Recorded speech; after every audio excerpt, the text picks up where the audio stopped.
윤석열 대통령 지지자들이 인권위 건물 곳곳에 난입했던 지난달 10일 국가인권위원회는 비상계엄 선포는 통치 행위로 봐야 하고 윤 대통령은 불구속 수사가 타당하다는 안건을 의결했습니다.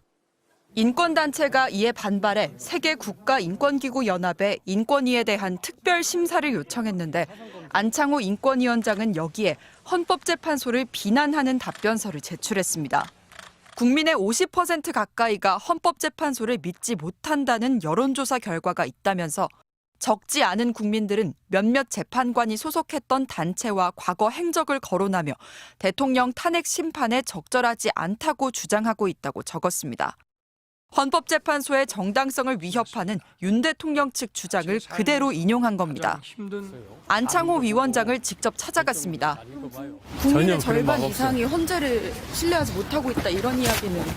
통계가 그런 여론조사가 있어요. 그런 문제 제기도 있으니까 당신들 절차를 잘 지켜라 그 얘기한 거예요.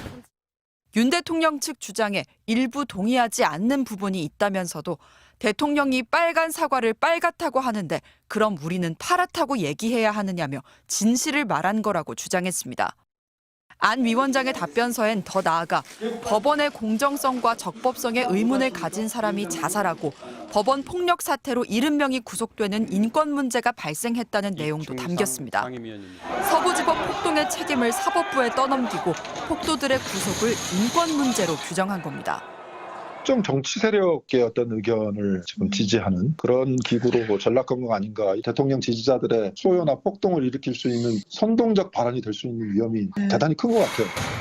본인도 헌법재판관을 지낸 안창호 위원장은 8년 전 박근혜 전 대통령 탄핵 심판 당시엔 파면 결정과 함께 자신만의 의견을 이렇게 보탰습니다. 보수와 진보라는 이념의 문제가 아니라 헌법 질서를 수호하는 문제로서 정치적 패습을 청산하기 위하여 파면 결정을 할 수밖에 없다는 재판관 안창호의 보충 의견이 있습니다. 세계국가인권기구연합은 이달 중순 총회를 열고 한국인권위에 대한 특별심사 여부를 결정할 예정입니다. MBC 뉴스 송서영입니다. 윤석열 대통령 탄핵에 반대하는 시위대가 다시 국가인권위원회 엘리베이터 앞을 막아섰습니다. 지난 10일에 이어 일주일 만으로 중국 대사관까지 난입하려다 경찰 수사를 받는 이른바 캡틴 아메리카 남성도 등장했습니다.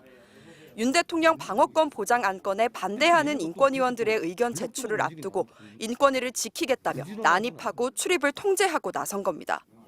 윤 대통령 지지자들이 엄호하는 가운데 인권위는 헌법재판소와 법원, 검찰에 권고하는 결정문을 확정했습니다. 비상계엄 선포는 고도의 통치 행위로 봐야 하고 윤 대통령 등 계엄 관련 구속자들은 불구속 수사가 타당하다는 내용이 담겼습니다. 최종 단계에서 반대 의견이 일부 덧붙여졌지만 피고인 윤석열이 증거인멸할 염려가 없으니 구속 취소가 타당하다는 의견까지 추가됐습니다. 인권위가 내란 우두머리 피의자를 감싸고 나서자 그 아래 내란 주요 임무 종사 혐의자들의 요청도 쇄도했습니다. 김용현 전 국방장관이 헌법재판소의 수사기록 사용을 중단시켜달라며 긴급 구제를 신청했고 문상호 전 정보사령관, 여인형 전 방첩사령관도 당사자가 아닌 제3자 진정 방식으로 가세했습니다. 그러니까 내란의 우두머리가 마치 방어권이 보장되지 못하는 피해자인 것처럼 보는 것처럼 내란의 주요 임무 종사자들도 인권 침해를 받고 있는 피해자로 둔갑시키는 거잖아요. 그 주도적인 역할을 인권위 상임위원들이 하고 있다라고. 공교롭게도 이들 사안을 맡을 소위원회는 윤 대통령 안건을 주도한 김용원 상임위원이 담당하고 있고 특히 군인권 소위 소속 위원 4명은 모두 윤 대통령 안건에 찬성표를 던졌습니다. 인권위는 당장 이들이 구금된 군 수용시설을 찾아 현장 조사에 나섰고 속전속결로 소위원회를 소집하며 또 한 번의 내란 엄호를 예고했습니다. MBC 뉴스 송서영입니다. 윤석열 대통령 방어권 보장 안건은 대통령 지지자들이 건물 곳곳을 사실상 점거하고 압력을 행사한 가운데 수정에 수정을 거듭하며 인권위원회 전원회의를 통과했습니다. 최종 통과된 안건 내용입니다. 헌법재판소가 헌정 위기 단축을 위해 신속하게 재판을 진행하는 걸 놓고 비상식적이라며 헌재가 실체적인 진실의 발견에는 아무런 관심이 없고 탄핵 심판 결론을 미리 내려놓은 상태에서 오로지 요식행위를 하고 있다는 의심을 불러일으키기에 충분하다고 주장했습니다.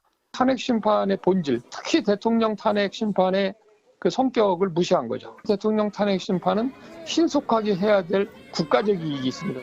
그러면서 대통령이 신속히 계엄을 해제해 단시간에 그쳤고 다른 국가기관의 권한 행사를 불가능하게 한 건 없다고도 단언했습니다. 비상계엄으로 아무 일도 일어나지 않았다는 윤 대통령의 궤변을 그대로 반영한 듯한 대목입니다. 도대체 2시간짜리 내란이라는 것이 있습니까? 질서 유지를 위해 소수의 병력을 잠시 투입한 것이 폭동이란 말입니까?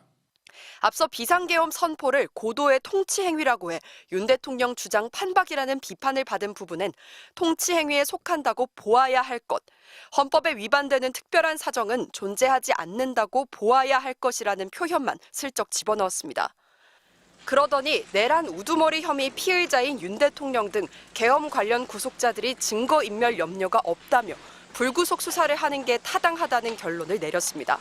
헌법재판소를 부정하고 극우 세력들과 함께 합세해서 탄핵 심판을 흔들려는 이런 행보는 명백한 정치적 선동입니다. 더 이상 인권위원회 이름을 거명해서는 안 되는 인권입니다. 통상 가결된 안건은 결정문 작성 후 해당 기관에 통보되는데 인권위는 반대한 위원들의 추가 의견이 들어올 경우 최종 결정문에 반영할 계획이라고 밝혔습니다. MBC 뉴스 송서영입니다.